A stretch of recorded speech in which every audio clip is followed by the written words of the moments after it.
Yo guys, it's Mike from Chess Lifestyle, and today, we're getting back to the Lichess grind. Not that we've been doing much different, to be honest, over the past weeks.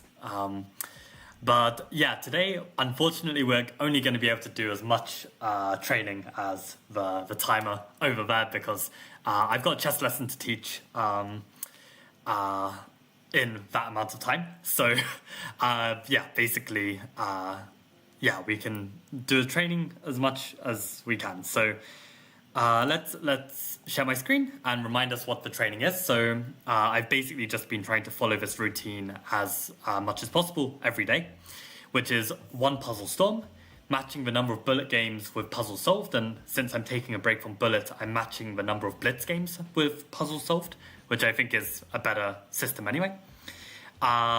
Trying to do some advanced motif tactics on stream, as well as learning from our mistakes from our blitz games. So we're going to start off today's training.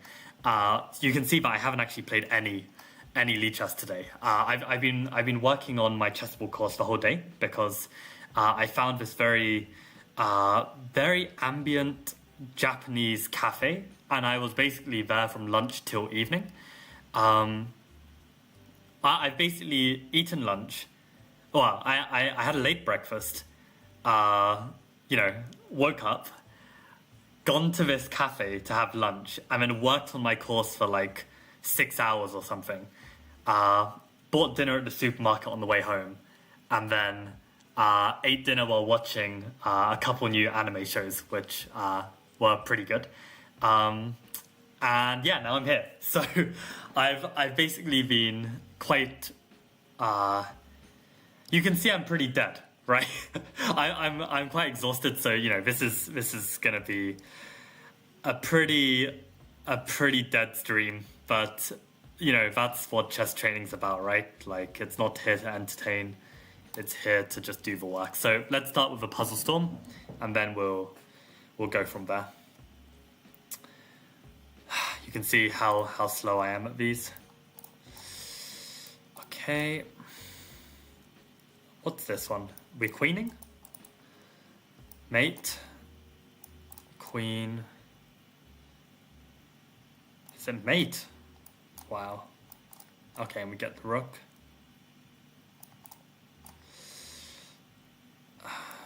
This tactic that I used to always miss. Skewer. Queen again.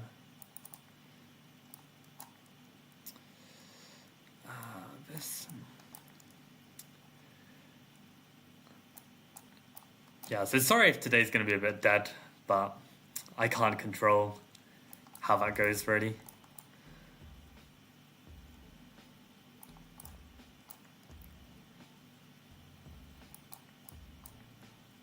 We're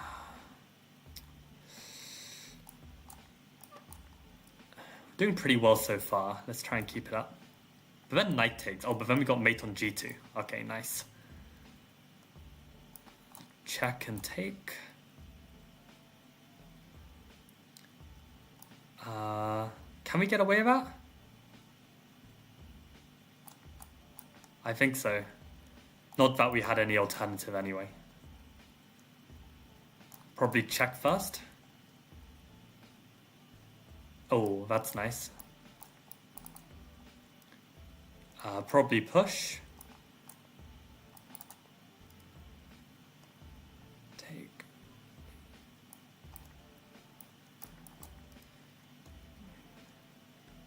Fork.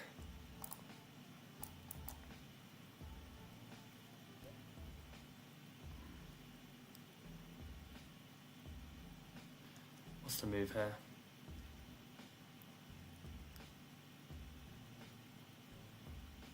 I think it's this. Shit. I feel like I was on doing really well. Okay, come on, focus. Oh, it's just that. Yeah, I don't know what I missed in that puzzle. Oh, it's this one.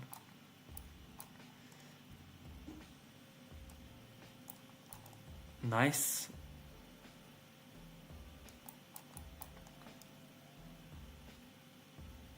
Check, must be. Defend. Defend. check here.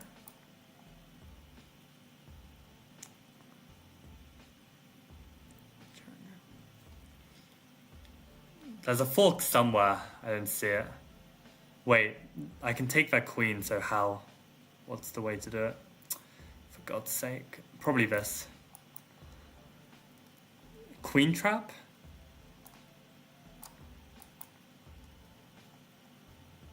Oh, nice.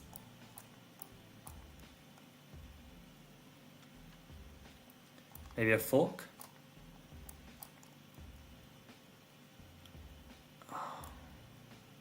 It's just that.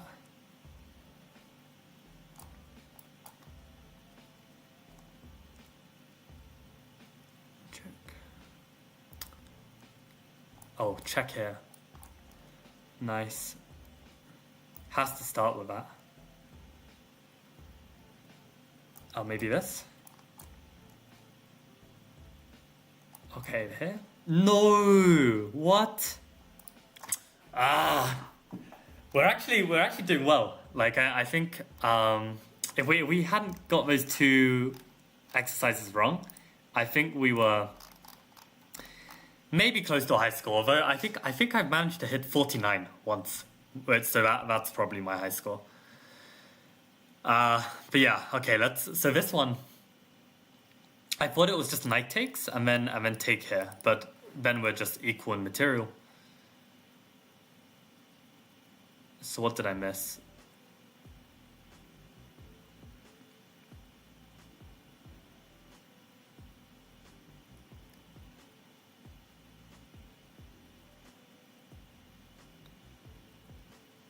If anyone's wondering, the anime that I watched earlier, I watched the first episode of Sakamoto Days, which I've also read the first chapter of the manga, or the first volume, I don't remember. And unfortunately, only one episode has been released, so I didn't realize that, which was quite annoying. And then I also watched the first 4 episodes of Dan to Dan, which I've heard a lot about, but I only got round to watching it now. And to be honest, I might not watch the rest because I kind of like it as like that 4-episode arc. Like I don't want to ruin it if it doesn't get better, you know. I feel like some shows get worse when they like introduce a bunch of like side characters and the plot kind of lacks a bit. As a kind of like short and sweet, like mini movie almost. I think the first 4 episodes are really good. I don't see this at all. What am I missing?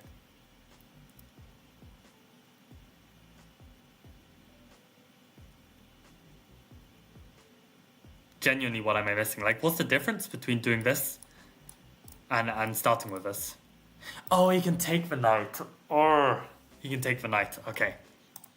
Yeah, so in that case, that's the better move to equalize in points. Nice. And this one, what did I... Oh, this one is just take. What did I even do? I didn't even see this. I was thinking of this and then trying to take here and then trying to play bishop here, which does absolutely nothing. Like yeah, I don't know why. Sometimes I just have a blind spot, which is why there's this advice. Like if you're not seeing something and you know that there's something there, like in a game, it's a good idea to just like look away from the board for like 20 seconds, just like have a complete break and then look back. I mean, in Puzzle Storm, you don't really have time for that, but yeah, I mean, yeah, in a real game you can. So okay, that's the puzzle rush done. And then yeah, let's do some advanced motif tactics, which just need to be done. Puzzle themes. Nice run. I've been stuck at 43 for a while. Okay, good. Good to have you here. Cha? Is calling you Cha all right? But yeah, let's... Yeah, what is my high score actually? I think it's 49, if I remember correctly. Oh no, 45. 45. So actually, we're not far off. But yeah, let's do some harder tactics. So I think... Why do I feel like we started with quiet move, we then did X-ray move, but I swear we didn't get up to Zugzwang. Maybe we just didn't get round to it. So I think let's start with Zugzwang and keep going from here. Oh boy, here we go. Okay.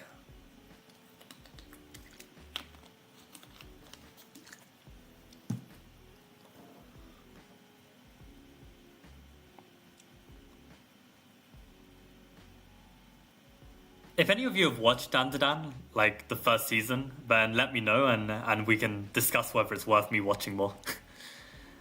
I feel like it's not. I feel like it's not.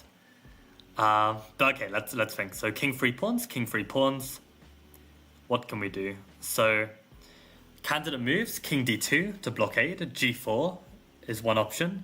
A4 if this makes any difference. My instinct would be king d2 here, because I really am afraid of this move king c3. Because king c3 is like extremely threatening. Because even on this, there's this, right? So let's quickly just see if king d2 is forced. Because if we play a move like g4, which is like the most ambitious move, and king c3, are we actually in time to make something work?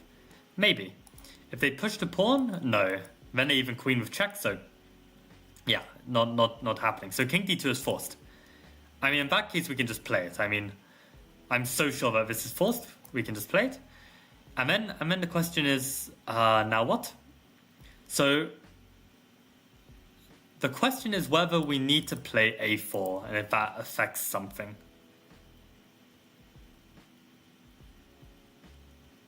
Like, prevent this black pawn from getting as far. I see a lot of messages in chat, but I'll solve this first in case there are answers.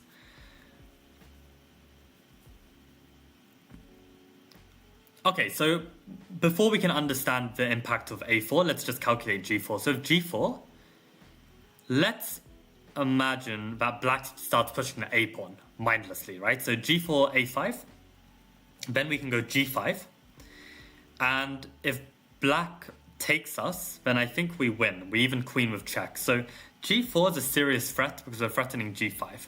So g4,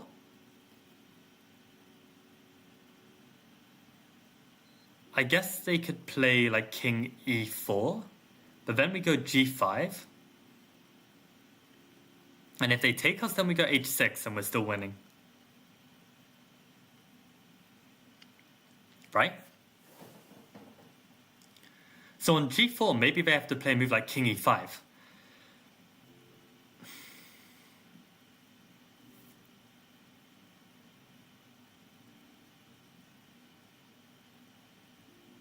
So is there some logic to keep the pawn on here for like one more tempo? Does that make any sense? Like, is a4 useful? That's the real question. I feel like it is. I feel like it is useful, and I don't see why we wouldn't have the time to play it, you know? Because if this happens, I think our route to go win this pawn is one tempo faster, right? Like this. Whereas if we play this, if we don't play this, then we can't go via the square to win the pawn. It's like one move slower, and that might make all the difference, you know? I have the feeling a4 is correct. Okay, let's think about it logically. So if a4 can actually achieve anything by bringing their king closer? I feel like they can't. I feel like we could even push the pawn one step closer. And what happens here? They go king f3. We go king takes d3, king takes g3, king f5, king g4, king c5, king takes h5, king b6, king g5, king takes a6, h5, king b6, h4, a6, h3, a7, h2. Queens. We queen first. I think we queen first. I think it makes sense. I think purely on logical basis, I know I should calculate this, but let's just pretend that this is a rapid game and I need to make a decision. I am pretty sure, principally, this should be a useful move. And there shouldn't be any reason why this is better. Right? Although then... No, I don't even know. Then I could play a4, right? I don't even know. I don't know what the difference is. I feel like a4 is useful. That's my gut feeling, but you basically just have to calculate these positions. So let's try again. If we go g4, if king e4, then I think we already agreed that playing g5 is winning, because they can't take us. Otherwise, we go h6. Here. Yeah. right? So if we go g4, that actually forces king e5, in which case we can take on d3. They can go king f4. And then we can go king c4, king takes g4, king b4, king takes h5, king a5, king g4, king takes a6, h5, a4, h4, a5, h3, king b6, h2, a6, h1, a7, and indeed, they queen first. Our pawn is here. It's the correct pawn for a draw, but our king is here, so it's going to be a win for black. So I think on that reasoning, a4 is correct. Yeah, and now we're that one tempo faster, multiple tempi faster, because we win the pawn faster. They've lost the tempo with pushing the pawn, and we've also gained a tempo by pushing a4. So this is definitely the way to go. Yeah. So I had it principally correct that a4 should work, but you always just have to calculate it. Like calculate every option if you actually have the capacity to do so, and don't take any chances. So in this position, if they played king e4, maybe this was something I should have calculated. Because when I push g4, then they have to go king here. But if I push a4, maybe they can do this. But my point is I think I've got a6 here. And I think when I calculated this, I won, right? I actually visualized this one. I think I queen first. If I calculated this right. And by queening first, I actually cover their queening square. Yeah, exactly. Yeah, so I said this. So that's really nice. I saw this. So yeah, pawn endgames can be calculated, must be calculated. You can't even just play on intuition. Let me catch up with chat. Yo Frizz, yo Safsara, how's it going? Hit 2260, nice peak. Mick wanna play some hyper? Yeah, I'm glad you didn't finish that sentence. I'd have to ban you if you did.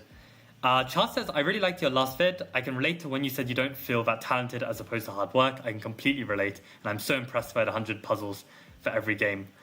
It's not 100 puzzles for every game, it's one puzzle for every game, but I did 120 puzzles yesterday because I played 120 bullet games and lost 150 rating points. That's why I did over 100 puzzles. But yeah, the one puzzle per game, it's already like a good... It's better than nothing, right? Which is what I was doing before.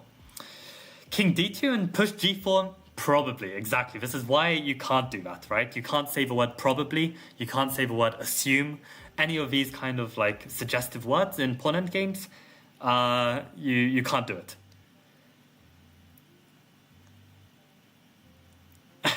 Frizz says, in these puzzles and in general, it's always straightforward, no a4 unless forced to. That's really funny. No, I mean, from doing Duretsky, I had the feeling that a4 is already important. Yep. 7,000 Ultra bullet games in a month. Don't tell me you played 7,000. Actually, Safsara, that is the most stupid thing I've ever heard in my life. If that's true, you know what? I've got to fact check this. I'm actually so triggered by that comment. I need to fact check this. I swear to God, if this is true. Oh my God. I mean, firstly, respect for getting above 2,000. But secondly, holy shit, man. You played all of this in a month? Jeez. I mean, I think quit while you're ahead, man. Stop at 2050. Consider yourself an ultra bullet beast and move on with your life. Yeah. Nah, that's like... It's not worth it. It's not worth it. I mean, you've heard, right, how like your brain is developing as a teenager. Don't cap it by, you know, feeding your brain ultra bullet games. It's actually not worth it.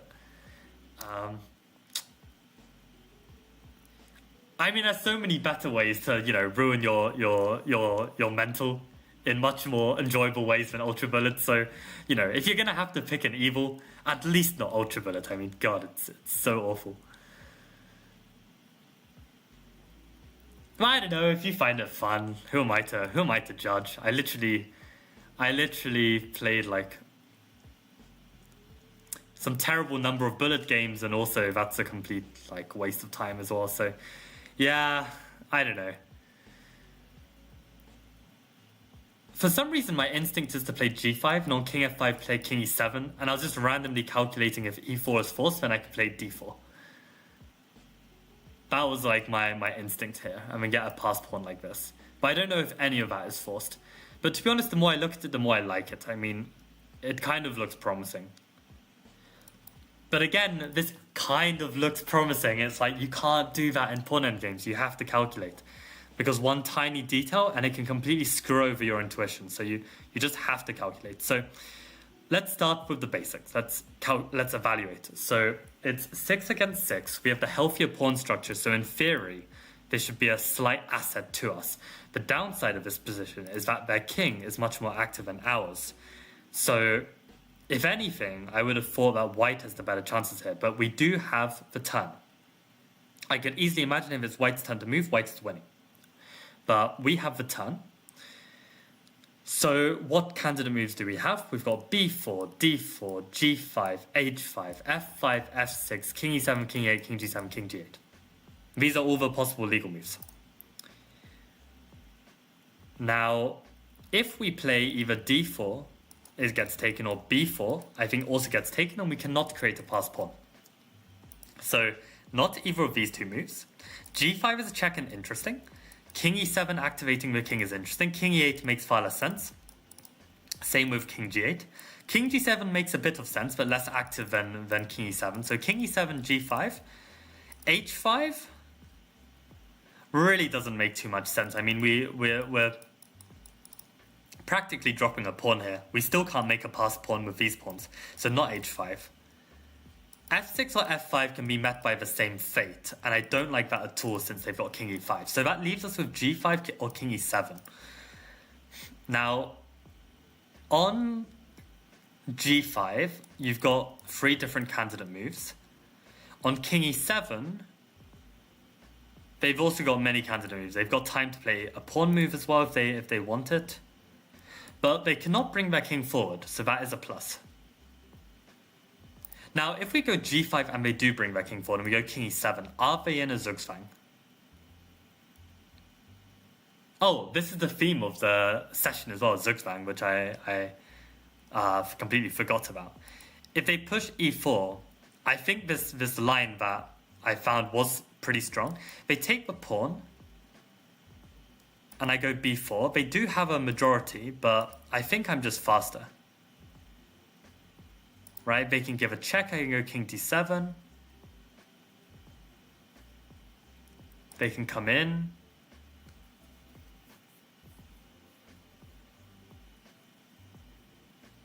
I lost where I was actually. So g5, king f5, king e7, e4, d4, pawn takes d4, b4, d5, c3. Okay, pawn takes c3, pawn takes c3. Yeah, we're way fast enough to get that queen and get back in time. So, g5, king f5, king e7. Are we 100% sure we're winning there? What if they sack e6? Then we can play f6, and I think white is still in Zugzwang. And if e4, again we can go d4. Yeah, and I think this looks strong. Again, I want to say the word should. Let me just calculate it. So g5, king f5, king e7, e6, f6, e4, d4, pawn takes d4, b4, d5, c3, pawn takes.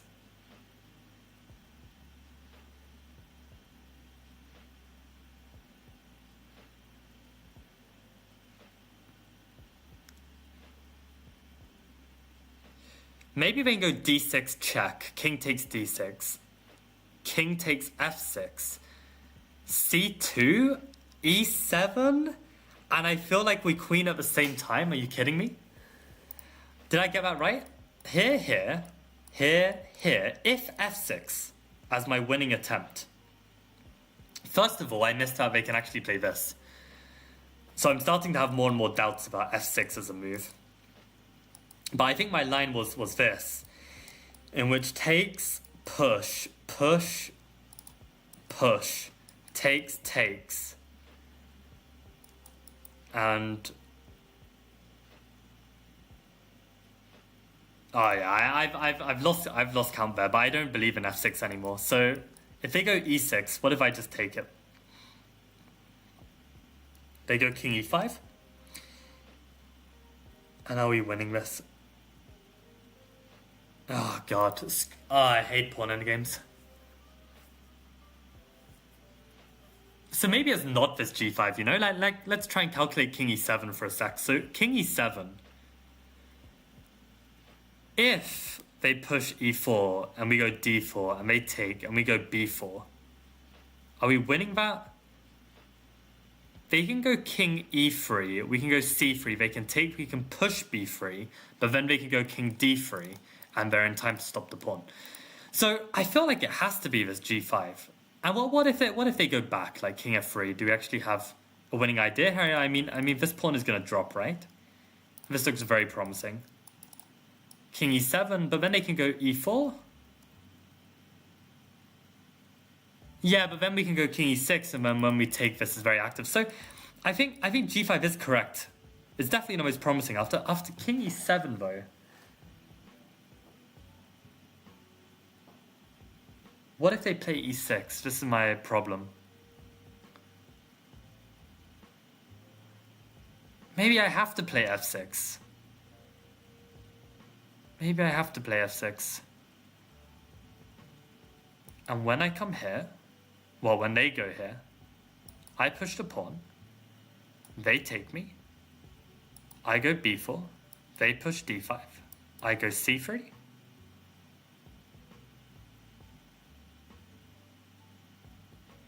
They take. I take. And in that position, they can go d6 check. I can take. They can take me. I go c2. They go e7. And I'm cooked. I queen, they queen.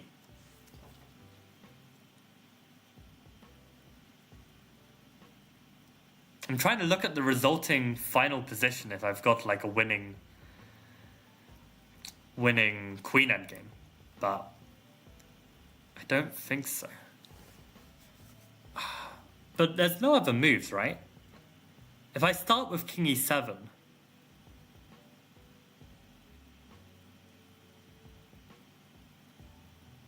why couldn't I start with king e7 again? I've already forgotten.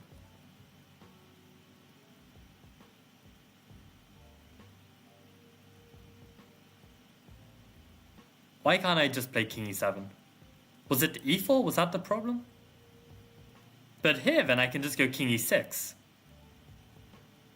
So yeah, why am I not just playing king e7? I can't. I've even forgotten what I even just calculated. Why was I even worried?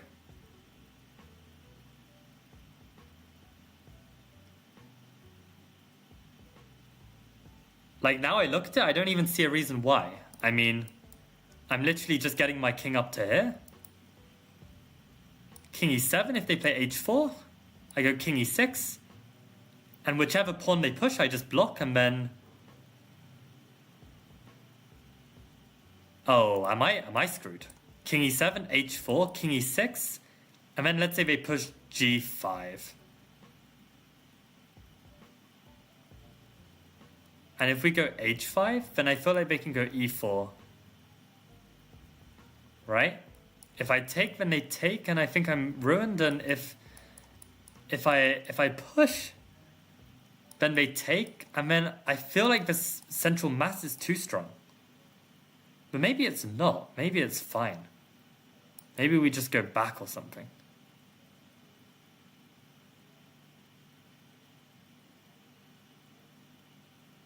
But in that position, then they can afford to play king e3. Yeah, I don't believe this, right? King e7, h4, king e6, g5. If I go h5, they go e4. If I push and they take and I go b4, they can give one check, and then they can play king e3, and then I'm lost. So is the point that I need to play g5, and I'm happy with a draw? Maybe that's the point. I mean, I did say in the starting position that you know, white's got the more active king. If it's white's turn to move, I feel like I'm losing this. So maybe it's already lost due to my... Well, maybe I need to play for the draw. I think g5 is my best bet. I think king e7 after h4. What am I doing?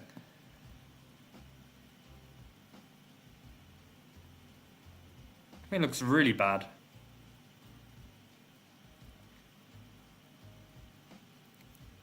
I think g5 is a must. Yeah. And then let's see if we get this line. I think king e7 is forced.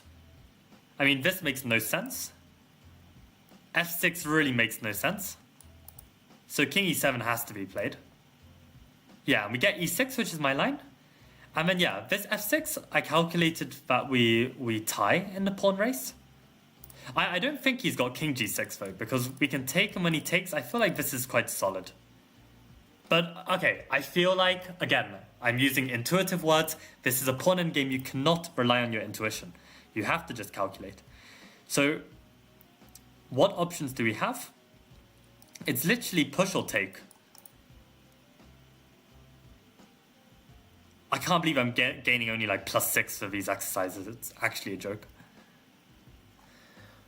Okay, so, if we take the pawn and they go king e5, we are a pawn up, and maybe we're not in a zugzwang. Maybe we can play like king d7, and if they push e4, then we can take and then play king d6.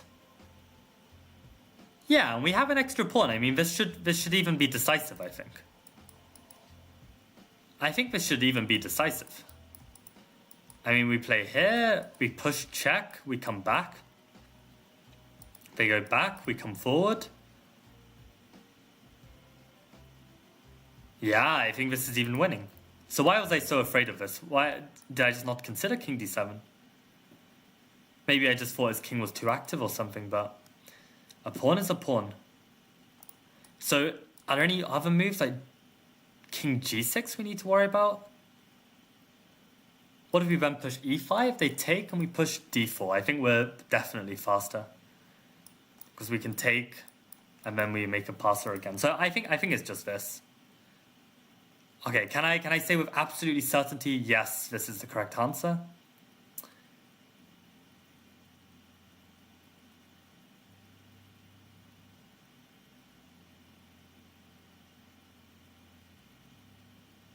Yeah, I can say it's correct, for sure. Okay, let's go. Oh, the hardest 6 points of my life. Holy crap. Let's see if everyone else got it.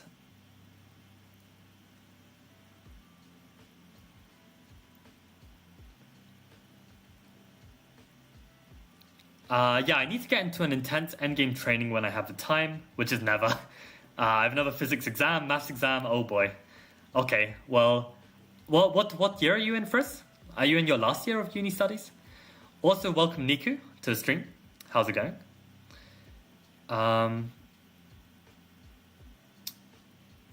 So king e7, h4, king e6, g5.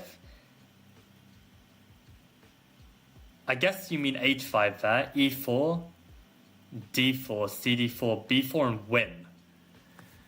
I love how you say pretty easy first, like the level of like confidence. It's just ridiculous. Given we're on 0 out of 2. But yeah, let's see your line. So if king e7, h4, what was your line even? King e6, g5, h5, and then e4. And then you're confident that this was winning, but no, the king can get back in time. That's the problem. King e3, and the king is back in time, because even with this motif, the king gets into the square.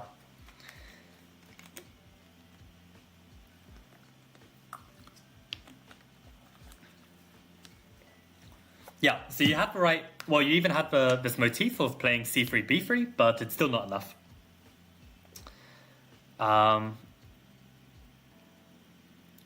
My comment aged like fine milk.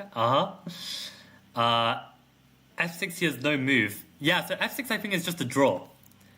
I think in this position, f6 here is just a draw. Yeah, you see zeros. Oh, with king g6 though. How interesting. I thought that this was also a draw. Oh, they can just take. Idiot. I was only looking at this line where I thought basically white is in time because at this moment they've got this move. Yeah. I thought we queen at the same time, but I guess white's still winning this because they've got this extra pawn. That's fair. So, yeah, I calculated it correct but evaluated it at the end wrong. But I completely missed this move. Oh dear. Well, we also just get a clean pawn up, so maybe that's what you were looking at, Char. But yeah, I guess I got a bit lucky then that this f takes e6 is also winning, and I was able to calculate all the legal moves here and be sure it's winning. So yeah, but very lucky that I didn't go for f6, which actually is apparently drawing due to king g6. Surprisingly, I thought this would look good, like we'd be fast enough here, but apparently not. King g6, king here, and they take, and we're not fast enough. That's incredible. Because if we push, they can start pushing this pawn. Oh, so that's why we then lose a tempo, in which case the race is a tie. Oh god. Yeah, you gotta be so precise with these endgames. Jesus. Well, okay, that was the hardest 6 points ever. Okay, let's do one more. Also, welcome. I was reading your profile name as Prokefiev, which I'm probably even pronouncing wrong, but I think it's like some Russian composer. But no, it's Prof Kike Chess. So welcome Kike. Takes if king g6 e5, then d4 pushing b4. I'm too cooked to understand what you mean, Prof. But if you got it right, then GG. Proposing moves when tired just ruins my reputation here as a good tactical player. I'm being too mean. It's good that you're still suggesting answers for us, because it's always important to put your neck out on the line when doing these studies and not just sit at home and be like, oh, I would have got that kind of attitude. Like, nah, just give it your best shot. So, yeah. Yeah, see, I just assumed. I'm not even going to finish your sentence, Frizz. The words I just assumed are illegal in pawn endgames. If you say the word assume, I'm going to give you a slap. I mean, if like some of my students were here on the stream, then they would know exactly, because I sometimes analyze their games and they've like made some assumption in a pawn endgame, and I'm just like, bro, how many times do I have to tell you you cannot assume anything. You cannot trust your intuition. And they'll be like, but, and I'll be like, no, I don't care. Like, if you calculated it and calculated it wrong, then fine. But if you didn't calculate it and you assumed something, then you only have yourself to blame. So yeah, if you're going to take anything away from this stream, then that's the most important thing. Okay, going to study endgames now. No excuses. Love to hear it. In France here, it's 2 intense years to get into an engineering school, and then 3 years in the engineering school, and I'm at the first of the 2 difficult years. When you say the first of the 2 difficult years, you mean the first of the 2 intense years to get into school, right? But damn. Okay, well, good luck. Long journey. But yeah, hopefully it's a rewarding one by the end. But yeah, okay, let's do this. So 4 pawns. We have 2 pawn islands. It's a rook endgame. Our king is on the edge of the board. However, you know, there are these kind of tactics where, you know, the king can't move because we win the rook. So this might even force a move like rook f4. But okay. What candidates do we have? And what's even our objective here? I mean, can we win the rook? Probably not. I mean, rook f7 forces rook f4, and then we can try and calculate this pawn endgame. So aside from rook f7 check, we've also got rook takes d6. Maybe rook b7 to attack the pawn. We've also got e5 to try and like get rolling with a pawn. Any other moves? King h2, don't really like it. That's probably around it. I mean, rook h7 to try and defend our king on that file, but I don't think it's so good.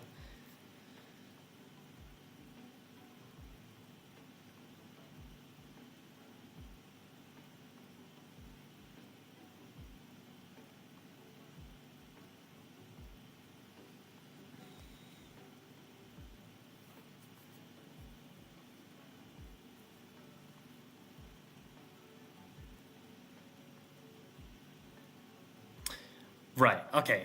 So, let's start with rook f7 then, because it's extremely forcing. I believe the only move is to take on f4. Is rook f4. So rook f7, rook f4. Is the pawn endgame winning for us? Probably not. Just based on the fact that their king is way more active.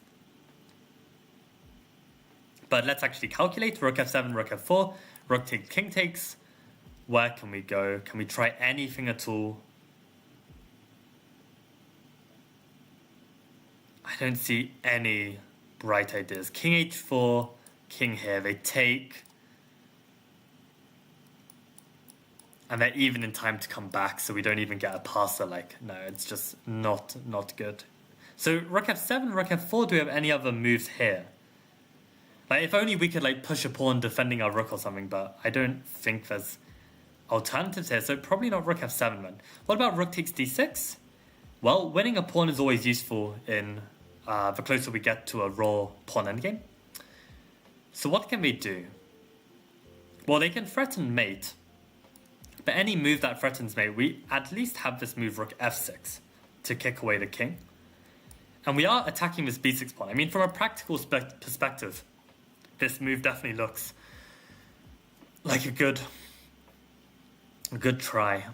Let's quickly just look at e5, make sure that that's not just winning on the spot.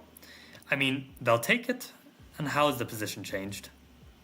If we give a check and they block, I mean, this is even worse. I mean, they can take this way. So, definitely not that.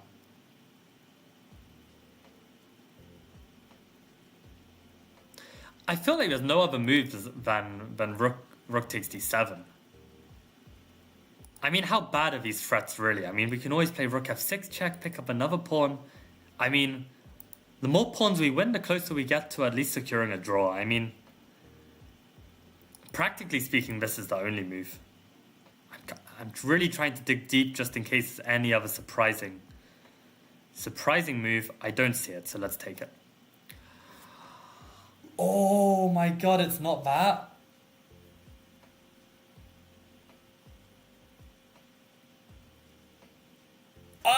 There is a move. Damn it. Rook f7, rook f4, rook f5.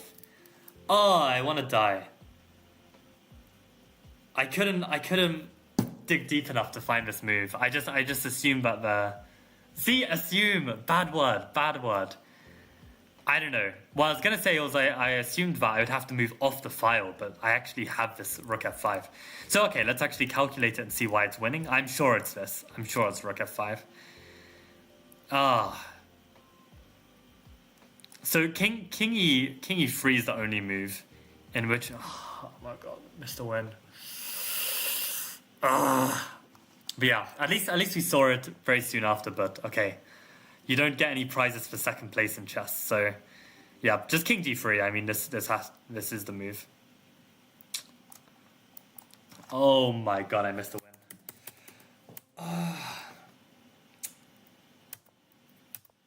That's really annoying.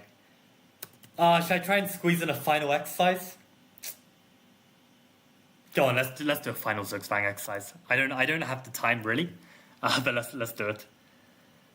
Okay, let's just see what chat said. Oh, Nguyen, you found rook f5, you legend. I'm so mad at myself for missing that. Welcome Apollo to the stream. Welcome Nguyen. Is Nguyen actually the correct pronunciation? I've always said Nguyen. Maybe I heard one person say it once and I was like, oh, that makes sense. But is it actually Nguyen? Like the Nguyen?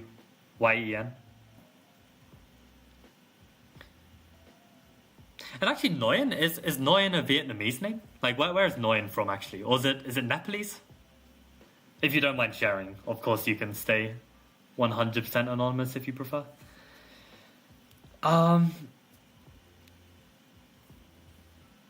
Less than 1 hour free time each day. That is awful. Yeah, you got rook f5. Great. 9 is close enough. Okay, fair. Okay, let's do one more.